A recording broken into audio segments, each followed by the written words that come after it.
여러분 안녕하세요. 오늘은 하나 아렌트가 이 전체주의 기원에서 이 반유대주의를 분석하는 정치경제학적인 접근을 좀 살펴보도록 하겠습니다. 이 포스터는 그 로스차일드 아주 유명한 유대인 거부죠. 이 영화 포스터입니다만은 특별히 이제 히틀러 때 괴벨스에 의해서 이 로스차일드 영화 반유대주의 그리고 홀로코스트를 이제 자행하는데 이 선동 예술로 이제 사용이 됐습니다. 1938년도 11월 나치 돌격대들이 수정의 밤이라고 해서 유대인 회당과 상점과 건물들을 파괴했죠. 사실은 대파괴의 날인데 밤인데 마치 유리창이 부서져 가지고 뭐 수정과 같다 뭐 이런 식의 어떤 이 나치즘의 시니피앙 교묘하게 그 현실을 이제 숨기는 기표라고 시니피앙이라고 볼 수 있습니다. 1940년도 7월에 이제 괴벨스가 로스차일드 영화를 상영하고 이 영화에서 로스차일드 가문이 나폴레옹 시대에 벌인 이제 금융 사기 행각을 이제 폭로합니다. 그 마이어 로스차일드는 1744년, 1812년 이 비엔나 그 황제 비오 아래 은행업자로 부상을 합니다. 그런데 이 사람은 상당히 영리한 사람이어서 이 정치 권력에 의존하지 않는 이제 전략을 써요. 자기 아들 5명의 아들이 있었는데 뭐 아주 금융 도시들 파리랄지 뭐 영국의 런던이랄지 이탈리아의 뭐 이제 그런 금융 지역 나폴리랄지 또는 프러시아랄지 이런 식으로 전부 분산을 시켜서 인터내셔널 금융 뱅킹 시스템을 이제 만들어 놓죠. 만에 하나 어떤 정치적인 문제가 생기면 도피할 수 있어야 되니까. 이 사람은 헤세의 선제후 자금을 아주 뭐 싸니자로 불리고 영국에 있는 자기 아들 나단이라고 하는 사람에게 금융 루머를 퍼뜨려서 나폴레옹이 워터루 전쟁에서 이겼다. 그러니까 뭐 영국은 증시 폭락이 생기죠. 전쟁에서 졌기 때문에 그 기회에 굉장히 헐값으로 이 증권들을 사들이고 뭐 4일 후에 뭐 5일 후에 뭐 영국이 이겼다. 그렇게 되니까 다시 증시가 솟구쳐 올라오니까 이런 식의 방법을 통해서 막대한 수익을 벌여들였다. 괴벨스는 이런 영화를 돌리면서 유대인들은 쓰레기들이기 때문에 다 이제 그 몰살시켜버려야 된다. 이제 이런 쪽으로 이제 가져가는 거죠. 마찬가지로 괴벨스는 영원한 유대인이라고 하는 영화를 통해서 이 파시즘에서 이 전쟁 찬양을 위한 선동미학, 선동예술을 아주 중요하게 발전시키죠.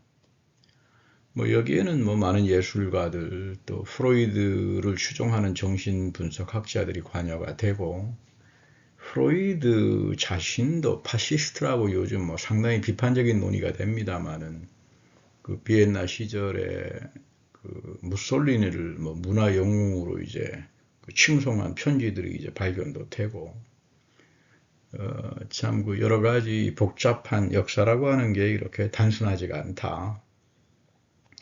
그리고 그 발터 베냐민이 그 상당히 중요한 비판을 하지요. 이 영화예술이라고 하는 것은 이 나치 군대의 전위 역할을 한다. 이런 그 비판에 헬무트 골비처도 상당히 이제 동감을 합니다. 제가 신학하시는 분들을 위해서 이 공공신학에서는 사회 철학이나 또는 인문학이나 또는 마르크스주의나 어떻게 이제 접근하는가 이렇게 동영상을 올려놨습니다만은 그 현장에서 그 나치즘을 체험했던 사람들이니까 이제 그런 현실에서 경험했던 분들의 신학자나 철학자들의 그 반성을 이제 듣는 거는 서로 좋다. 기회가 되시면 할무트 골비처, 하이데거와 니체에 대한 동영상 강의를 보시면 좀 더 도움이 되리라고 생각합니다. 로스차일드 가문은 뭐 음모론으로 유명합니다. 2차 세계대전을 미국하고 뭐 이렇게 음모를 짜서 일으켰다. 수많은 사람들을 살해한 홀로코스트를 사실은 나치가 아니라 로스차일드가 이제 만든 거다. 그러니까 파시스트들이 만들어 놓고 그 음모론을 상대방에게 프레임을 씌워서 자기네는 이제 책임을 피해 나가는 이제 그런 방식들이죠. 뭐 이런 음모론은 뭐 이제 러시아에서도 뭐 우크라이나 전쟁을 보면서 뒤에 뭐 유대인들이 뭐 관여가 됐다는 둥, 또 오늘날 팔레스티나, 이스라엘 뭐 이제 이런 부분들 보면서 끊임없는 그 음모론들이 이제 양산이 되는데 사실 그 배경도 있습니다. 그러니까 그 홀로코스트 이후에 독일에서 그 전쟁 기술자들, 고문 기술자들을 아주 뭐 고가의 몸값을 주고 사들인 데가 아랍 국가였죠. 그들을 통해서 이제 이스라엘하고 초기에 전쟁하면서 다 홍해에다 빠뜨린다라고 호언장담했던 뭐 그런 아주 그 역사적인 복잡한 관계들이 있기 때문에 특별히 전쟁이랄지 이런 데들이 오게 되면 선동을 일삼는 사람들이 음모론들을 펴뜨리는데 그래도 시민사회가 좀 건전하게 자리가 잡혀 있고 공공지성인들이 비판적인 기능을 하는 그런 사회에서는 그렇게 큰 위력은 발휘하지 못한다. 아렌트가 재미있게 보는 것은 18세기 프랑스 혁명정부, 거기에서 유대인 해방이 선언됐는데, 거기에서부터 근대의 반유대주의가 이제 시작이 됐다. 상당히 그 도전적인 내용이에요. 그 역사적인 자료들을 검토해 보면 뭐 유대인 해방 이전에 군주제에서 절대 군주제에서 유대인들은 은행업자들로서 특권을 가지고 있었다. 왕과 귀족들의 재정자문 역할을 해주고 대신 왕이나 귀족들은 유대인에게 그 하나의 유대인 공동체 그 특권을 부여해주고 뭐 어떤 경우는 상당히 귀족적인 대우를 받기도 하고 그러니까 사회적인 기여와 역할이 상당히 했다는 거죠. 그런데 이제 반유대주의는 프랑스 혁명과 함께 군대 국가가 출현하면서 자본주의 사회 초기에 뭐 유대인 은행업자들이 절대 군주제에서 누리고 있던 특권이 다 상실되니까 사회적 기여가 떨어지고 그러면서 이제 반유대주의가 급증하면서 결국은 증오범죄의 대상이 됐다. 그러니까 상당히 독특한 입장이죠. 이제 아렌트의 정치경제학적인 입장은 전체주의 기원에서 보면 유럽의 반유대주의라고 하는 것은 뭐 단순히 민족주의나 뭐 외국인에 대한 혐오 이렇게 볼 수 없다. 히틀러 전체주의는 항상 심리전의 수단으로서 선동정책, 음모론, 그리고 이상한 엘리트주의의 그 망상에 사로잡혀 있는 인종주의. 그렇게 해서 시민사회를 내부로부터 테러화를 해버린다.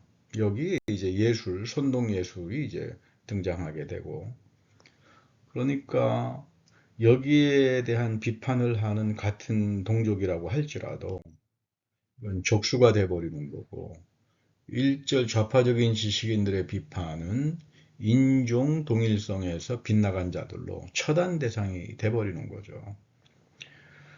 그런데 사실은 이 전체주의를 이끌어가는 대행인은 단순히 지도자가 아니다.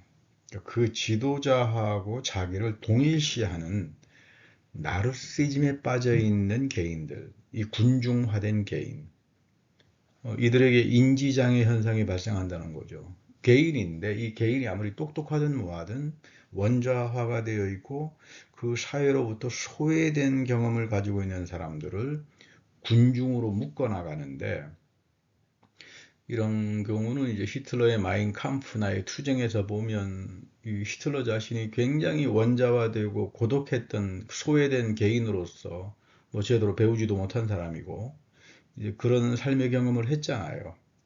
그러니까 이런 이 개인들을 어떻게 군중으로 묶느냐. 뭐 어떤 사람들은 베버의 카리스마 리더십이 뭐 전체주의 지도자의 어떤 뭐 플랫폼을 형성해 주지 않았나, 뭐 이렇게 특별히 칼 슈미트를 이제 옹호하는 사람들이 그런 주장을 하는데, 아렌트는 아주 뭐 명백할 정도로 갈라섭니다. 베버는 절대 그런 사람 아니다. 왜냐하면 베버는 카이사르 독재나 민중 선동가에게 카리스마 개념을 말한 적이 없고 오히려 경멸을 했다. 왜냐하면 이런 카이사르 독재나 인민 독재, 민중 선동에서는 그런 정치 역사에서는 허언증이 나타나고 망상증이 나타나고 이상한 그 군중들의 선동된 개인들의 어떤 광기들이 나타나는데, 여기에는 책임 정치는 없다. 오히려 베버는 카리스마와 책임 정치를 연결하고 우회 민주주의의 건강성을 이야기한 사람이지. 이게 이제 아렌트가 오히려 칼 슈미트를 이제 추종하는 정치이론가들이 베버를 이제 그쪽으로 탈취하려고 하는 이제 그런 시도에 대해서는 상당히 명백한 선을 긋습니다. 나치는 뭐 단순한 민족주의자들이 아니다. 초기에는 스탈린과 합작을 하고, 그리고 이 히틀러가 정권 장악할 때 독일 공산당들이 뒤에서 지지했잖아요. 해외 정복을 하고 이런 인터내셔널 성격을 공유하고, 그런 면에서 스탈린과 이 나치즘의 전체주의의 어떤 공유점들을 이제 분석하는 건 상당히 중요하다. 이 부분은 상당히 도전적이에요. 흔히 좌파들이 이야기하는 그 뭐 히틀러라고 하는 것은 후기 자본주의에서 우회민주주의의 귀결로 나온 거고, 스탈린 쪽은 뭐 국하고는 상관없이 혁명 이후에 인민 독재를 통해서 구축이 된 거다. 그런데 이제 최근에 그 뭐 소련이 해체되고 난 이후에 비밀 문서들이 쭉 나오는 거 보면 이 스탈린과 이 히틀러가 상당히 합작을 했고, 뭐 히틀러는 상당히 스탈린을 흠모했다고 해요. 그리고 뭐 무솔리니는 거의 그 소렐이라고 하는 사회주의 폭력주의, 그 사회주의에서부터 출발한 사람은 이제 무솔리니다. 이제 이런 면에서 이전에 그 기밀 문서들이 발각되기 이전에 이야기했던 이런 식의 주장은 더 이상 역사적으로 정당성을 갖지 못한다. 어쨌든 히틀러는 아리안 인종에 기초해서 민족사회주의가 나오는데, 여기서 말하는 민족은 민족이라기보다는 인종에 가깝습니다. 인종사회주의. 히틀러의 친위대로 상정되고 세계 정복과 전쟁을 정당화하는데, 인종적으로 적합하지 않은 그룹에 대해서는 살해 정치로 이제 처리한다. 우리가 여기서 한 가지 좀 구분을 해야 됩니다. 민족은 그 서구 역사에서는 시민국가와 더불어 민족국가와 더불어 우회민주주의 시작과 더불어 민족 개념이 나타나요. 1840년 그때 이제 유럽에 엄청난 이른바 민족국가와 민족운동들이 이제 나오기 시작하죠. 인종하고는 전혀 상관없습니다. 그러니까 민족은 시민민족이죠. 그 어떤 다른 인종이라도 시민사회 안에서 법적으로 민족으로 시민으로서 정치 주체로 언제든지 같이 갈 수 있다. 마치 이제 민족을 뭐 도매금처럼 안 된다 이렇게 이야기하는데, 시민사회 안에서 민족주의는 중요하죠. 그러나 인종주의는 이제 이거는 뭐 파시즘으로 갈 수밖에 없어요. 히틀러주의에서 중요한 것은 원자화된 소외된 개인을 어떻게 군중으로 선동해서 묶어가지고 지도자에게 절대 충성을 하면서 나르시즘, 내가 곧 저 다시 말하면 히틀러 자신이다.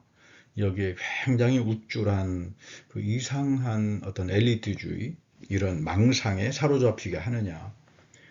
그래서 뭐 히물러 같은 사람 뭐 춘위대장이었는데 뭐 나의 명예는 뭐 충성심이다. 그러니까 절대 충성심이 인종 우월주의, 지도자에 대한 나르시즘적인 동일화. 그래서 군중괴인, 소외된 자들은 여기서부터 정체성을 회복한다. 그러니까 이런 정체성을 회복하는데 가장 법적으로 정치 이론적으로 이제 기초를 놓은 사람은 칼 슈미트입니다. 사진이 칼 슈미트인데 아렌트하고는 완전히 갈라서는 입장을 갖습니다. 슈미트는 1933년도 나치 정부에 참여하고 뭐 하이데거와 일을 같이 한 이른바 이론가들이었죠. 사상가들이었고 나치즘을 이제 기초를 놓아준 1936년도 2월에 실각할 때까지 나치 권력의 중심에서 모든 이 헌법, 사법의 정당성을 놓아주었는데 오늘날 뭐 하이데거만큼이나 정치학에서는 상당한 논란거리에 속하는 인물이에요. 그러니까 이 사람의 입장은 힌덴베르크 대통령이 히틀러를 1933년도 1월 30일 제국의 수상으로 임명했으니까 법적 정당성의 근거가 있다. 그리고 베버가 바이마르 헌법에 관여했으니까 결국은 히틀러라고 하는 것은 이런 우회민주주의의 힌덴베르크나 또는 베버 전통에서 우리가 파악해야 된다. 이런 주장을 이제 하는 사람이죠.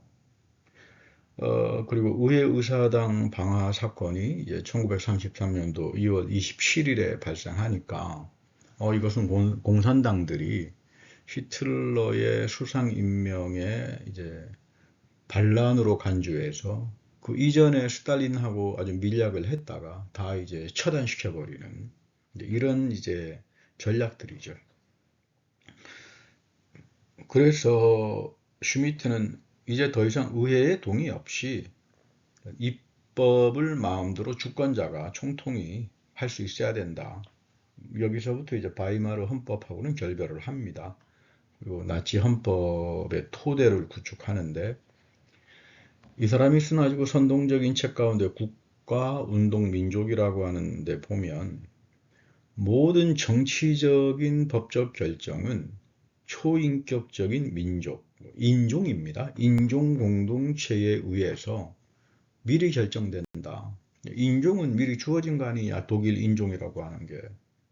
그래서 이런 인종 동일성, 정체성을 지휘하는 초법적인 존재, 지도자가 나와야 되고, 이 지도자는 이 주권을 법 위에서 어떻게 위대한 본래성을 위해서 고뇌에 찬 통근 결단을 하느냐. 이것이 다시 말하면 정치 개념의 핵심이다. 흥미로운 이야기를 합니다. 1927년 존재와 시간이 나왔습니다. 역작이고 오늘날도 여전히 하이데거의 이 책은 아무리 비판을 해도 또 무시할 수 없는 통찰을 담고 있죠.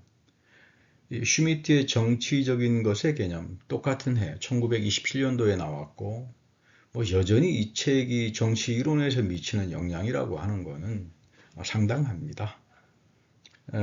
슈미트와 하이데거의 그 편지 교환을 보면 이제 슈미트가 이제 수정을 하면서 자신의 책 정치적인 것의 개념에서 헤라클레이토스의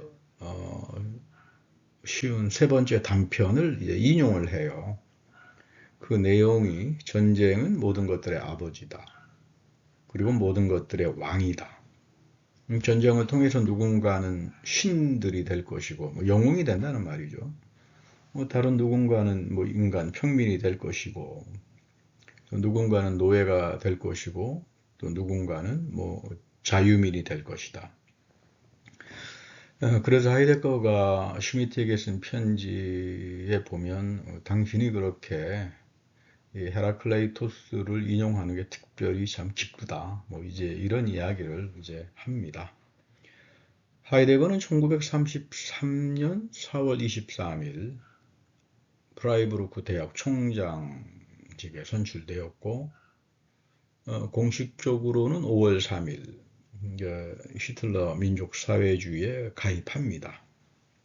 그리고 1945년까지 당원직을 유지했고 프라이부르크 대학만이 아니라 독일 전체 대학을 어떻게 하면 히틀러 교육, 나치즘 교육 획일화 정책을 만들어 갈 거냐 적극 가담한 그 경력을 가지고 있죠.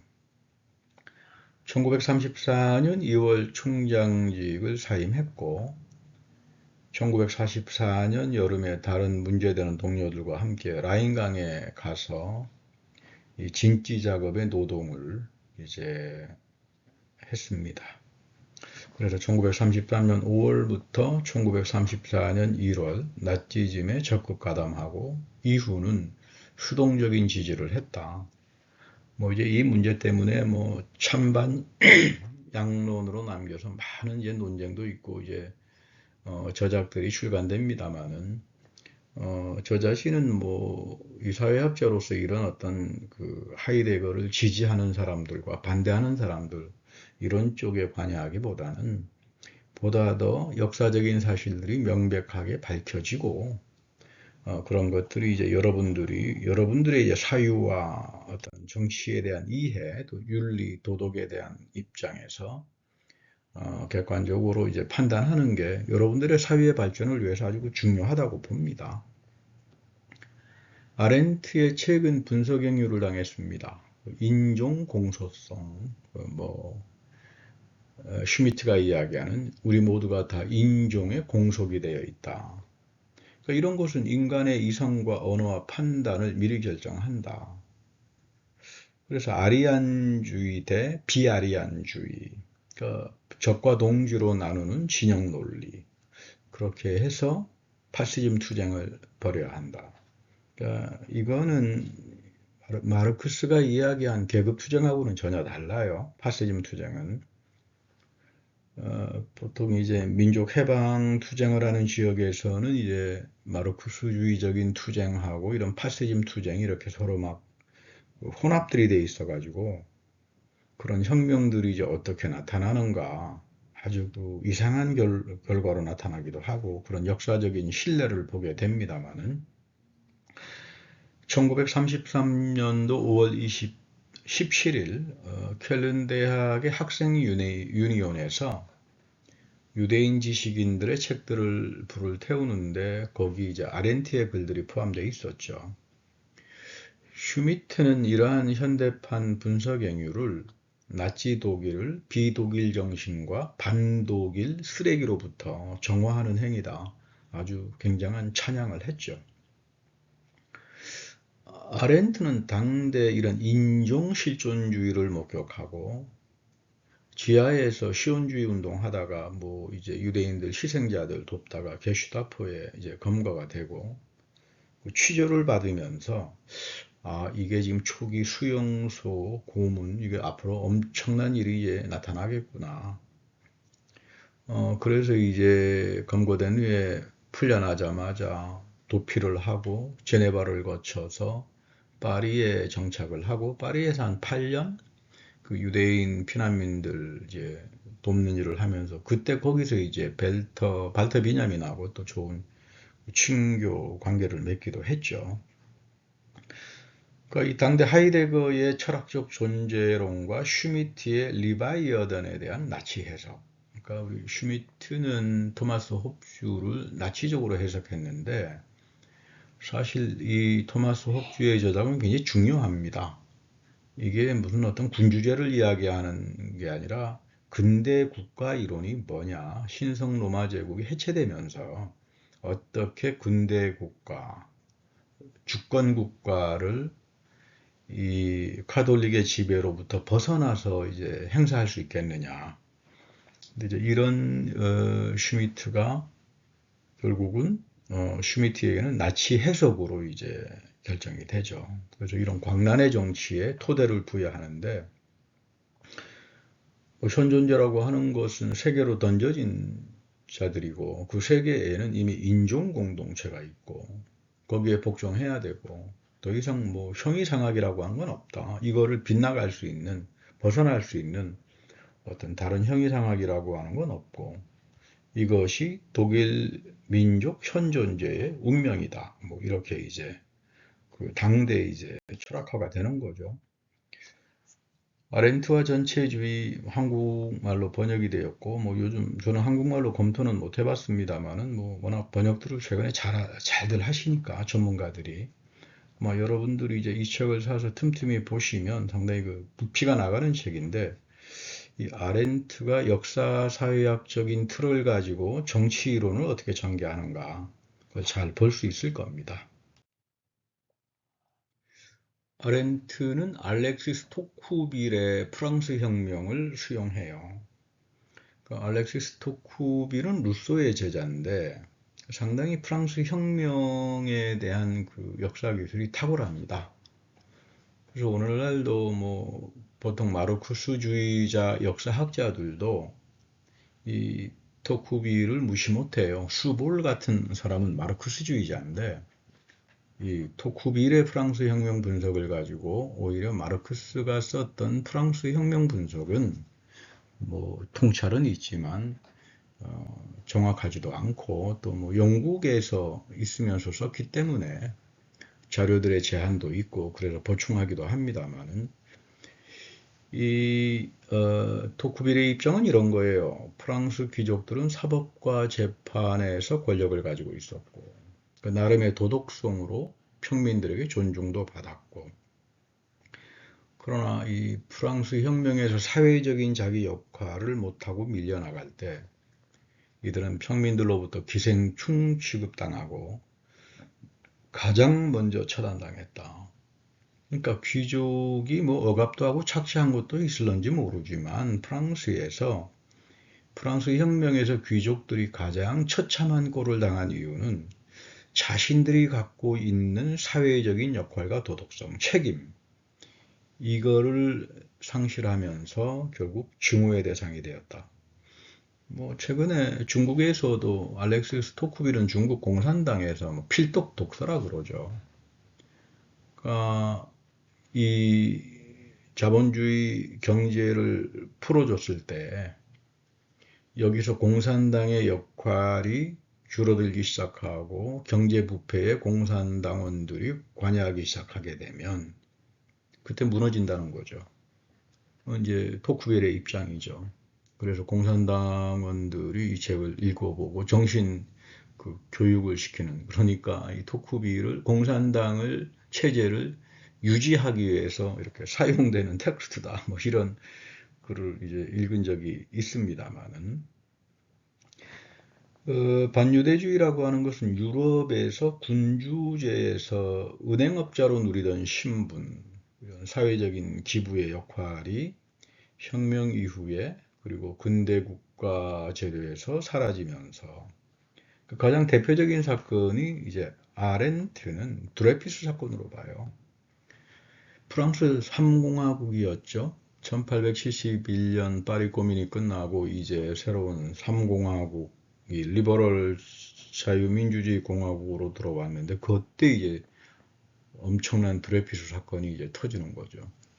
제2공화국 때만 하더라도 귀족제에서는 여전히 유대인들이 사회적 신분이 강화가 돼 있었는데 프랑스 3공화국에서는 거의 뭐 사회적 역할이 사라지게 되고 1894년 12월에 발생했는데 1906년 뭐 대략 한 10년 정도 되나요? 7월 프랑스 법정에서 드레피스를 무혐의로 처리했지만 1935년도 사망할 때까지 뭐 길거리에서 린치당하고 뭐 정부는 묵인하고 언론은 거의 다루지 않고 드레이피스 사건 상당히 중요합니다. 이것 때문에 이른바 유럽에서 시온주의 운동이 시작한 거예요. 결국은 반유대주의라고 하는 것은 오히려 근대 국가에서 더 심할 수 있다. 그러니까 이 오스트리아 반유대주의도 보면 나폴레옹 패배 후에 복고적인 정통주의 정치를 대변했던 메테르니 이 수상의 정치 체제가 아니다. 이미 당대 오스트리아에서 유력한 지도자들이 다 사회적 영향력을 상실하고 사라지면서 오스트리아에서 이제 강력한 이 반유대주의가 나왔었다. 그리고 히틀러가 정권을 장악하는 과정에서 이미 유대인들은 금융계에서 뭐 많이 사라져 버리고 이후에는 멸절을 이제 당합니다. 이 부분에서 아렌트는 유대인들을 속죄양으로 보는 견해는 잘못됐다. 유대인은 순전한 희생자가 아니다. 오히려 이들도 뭐 특권층들이었고 이미 절대군주제 하에서 오히려 유럽의 중상층보다 더 귀족 칭호를 받아가면서 살았던 사람인데 왜 속죄양이냐? 그렇게 볼 수 없다.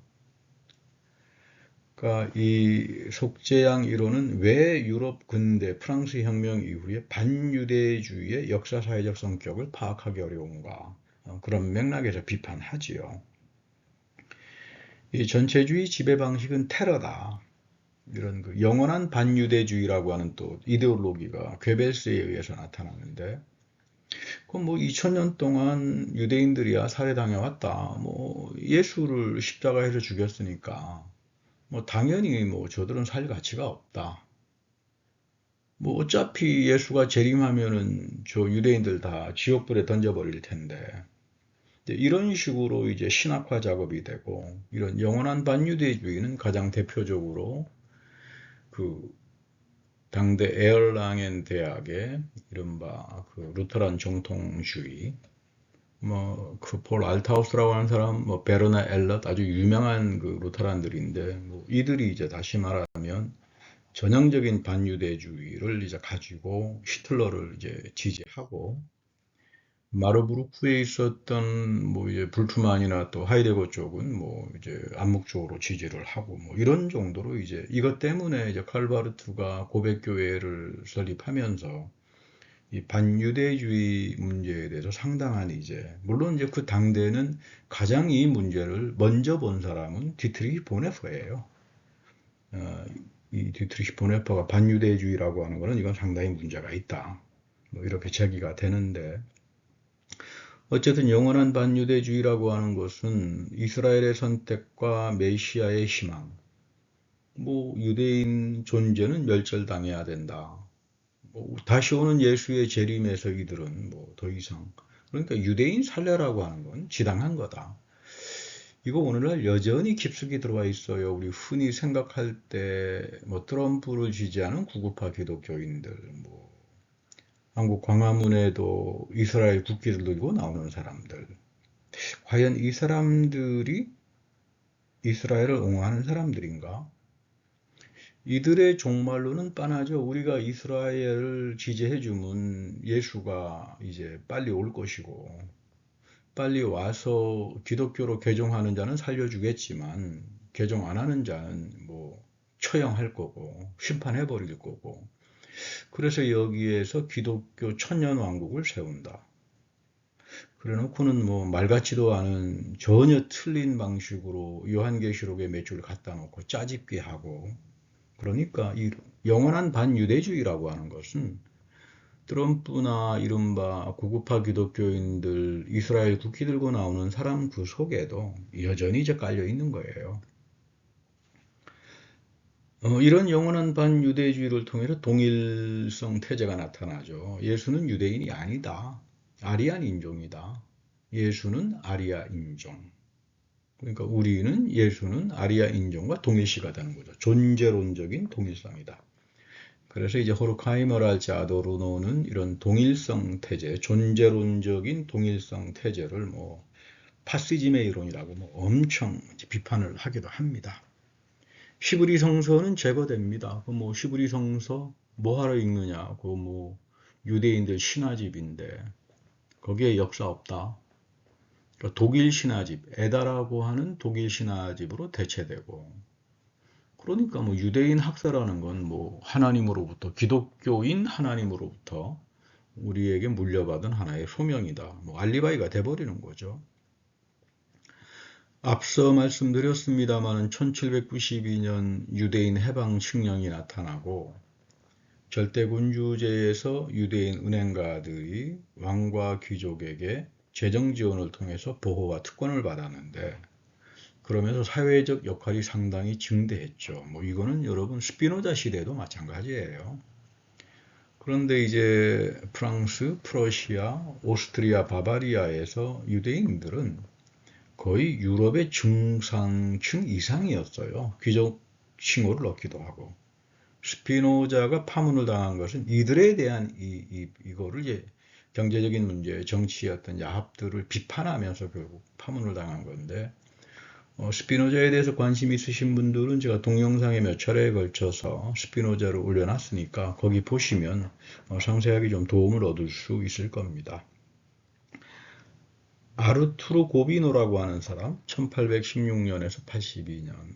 이 아리안 인종의 우수성에 대한 아주 지금도 이제 인종 문제에서는 이제 검토가 되는 책입니다만은 이 프랑스 혁명에 대한 굉장한 악감정을 가지고 어떻게 하면 프랑스 혁명의 대안을 만들 수 있을까?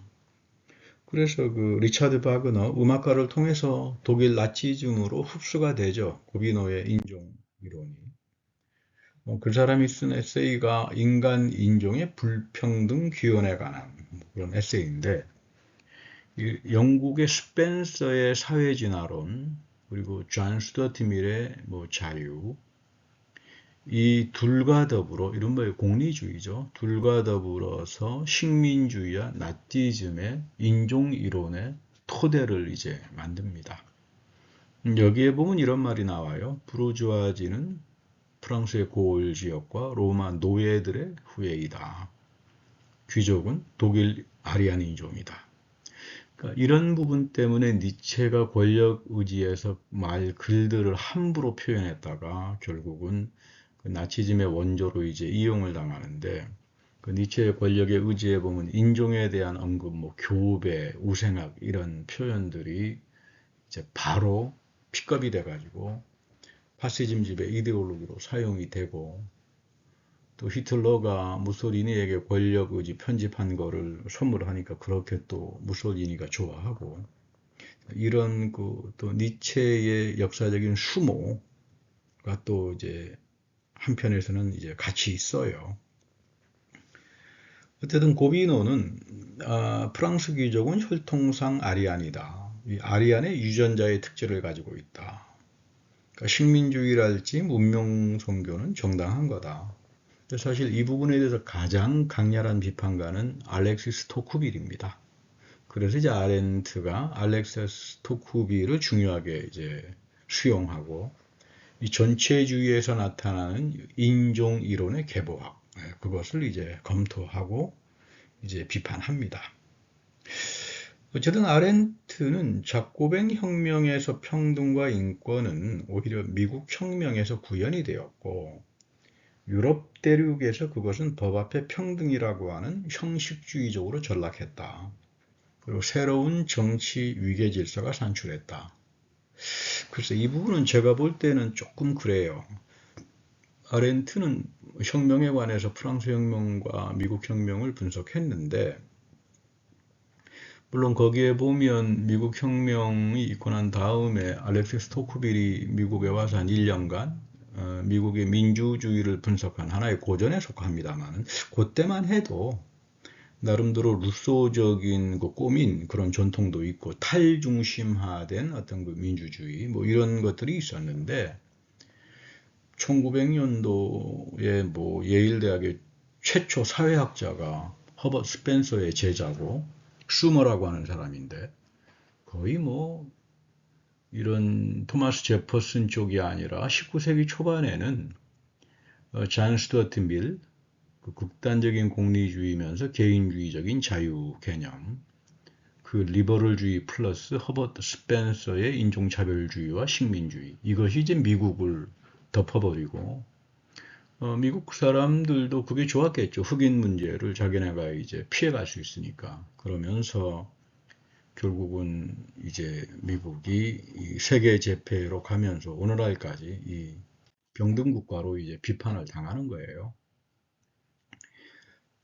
반유대주의와 근대정치라고 하는 거, 아렌트는 19세기에 제국주의가 출현하면서 사실 영국에서 부르주아 자본가들은 정치에 관심이 없었다. 돈 벌기에 바빴지. 자본 축적하기에 바빴는데 이 해외 시장과 식민주의, 제국주의가 부상하게 되니까 결국 자본주의라고 하는 것은 국가의 제국주의지 해외 시장에 기초하니까 여기서부터 자본가들이 정치가로, 지배정치가로 등장하기 시작했다.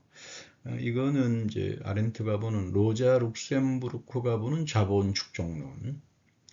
그러니까 자본주의는 단순히 뭐 국내에서 자본과 노동의 관계를 가지고 이야기할 수 있는 것이 아니라 세계 해외에서 제국주의와 전쟁, 해외 시장을 기초로 해가지고 자본주의는 월드 시스템이다. 뭐 이런 부분은 뭐 이제 브로델이랄지 프랑스 경제사회학자입니다만은 뭐 임마누엘 월러스타인이랄지 이런 세계 시스템으로 자본주의를 보는 사람들에게는 상당히 이제 중요하게 다루어지죠. 다시 로스차일드 가문을 보면 이 나폴레옹 몰락 후에 이 사람들은 유럽의 군주제 복권을 위해서 신성 동맹에서 주요 재정장관을 했다. 그러니까 유대인들은 리버럴 공화국이 아니라 군주제를 선호했고, 그러나 이제 이 사람은 특정 권력이나 정부 정책에 관련 없이 다섯 아들을 통해서 독자적인 해외 시스템을 구축하고 이미 그 당대 근대 국가 정치의 반유대주의 정책을 아주 영리하게 간파한 사람들이다. 그러니까 로스차일드 가문은 프랑크푸르트에 오랫동안 뭐 어디 떠나지 않고 거주했습니다. 왜냐하면 그 도시가 가장 자유의 도시잖아요, 독일에서. 유대인들이 역사적으로 프랑크푸르트에서는 뭐 추방당한 적이 없었다고 하죠. 그래서 로스차일드 후예들이 한 도시 인구의 10%를 차지했다. 그런데 이제 이후에 유대인들이 바이마르 공화국 말기에 들어오고 히틀러가 나타나면서 엄청난 그 생명의 이제 위협으로 그걸 느껴서 정치에 관여하는데, 뭐 여기에는 그 유명한 라텐타우라고 하는 사람이 유대인으로서 관여했다가 반유대주의라고 하는 이유로 이제 암살을 당하는데, 바로 이 시기가 칼바르트가 괴팅겐 대학으로 옮기면서 그곳에서 이 알브레이트 리틀 그리고 이 괴팅겐 대학의 패컬티들이 거의 다 이런 반유대주의와 뭐 이제 특히 그 임마누엘 히르시라고 하는 젊은 그 정교수인데 아주 전형적인 나치에 관여했던 사람이죠. 그래서 아주 그 반감을 가지고 비판을 하는 그런 글을 볼 수 있습니다. 또 어쨌든 아렌트는 이미 그 당대 히틀러 전후 바이마르에서 유대인들은 이해를 못했다. 100년 이상이나 반유대주의가 군대국가 출현해서 유럽 전체 사회를 잠식하고 있었다는 것을 간파하지 못했다. 그렇게 이제 비판하죠. 뭐 이런 면에서 보면 아렌트의 나치즘 분석은 경제가 아니라 정치, 그리고 세계 경제 이런 측면에서 접근이 되는데 상당히 재미있어요. 아마 여러분들 호르카이머와 아도르노의 책 계몽의 변증법에도 반유대주의에 대한 내용이 한 챕터가 나오는데 좀 더 반유대주의와 세계 경제, 세계 시스템으로서의 자본주의, 그리고 제국주의의 지배 방식 이런 쪽으로 이제 관심을 가지시는 분들은 이 아렌트의 전체주의 기원론과 호르카이머와 아도르노가 분석하는 계몽의 변증법들을 좀 이렇게 비교 검토하시면 상당히 그 전문적인 아주 정확한 그런 지식들을 가질 수 있을 겁니다. 예, 여러분 감사합니다. 건강하세요.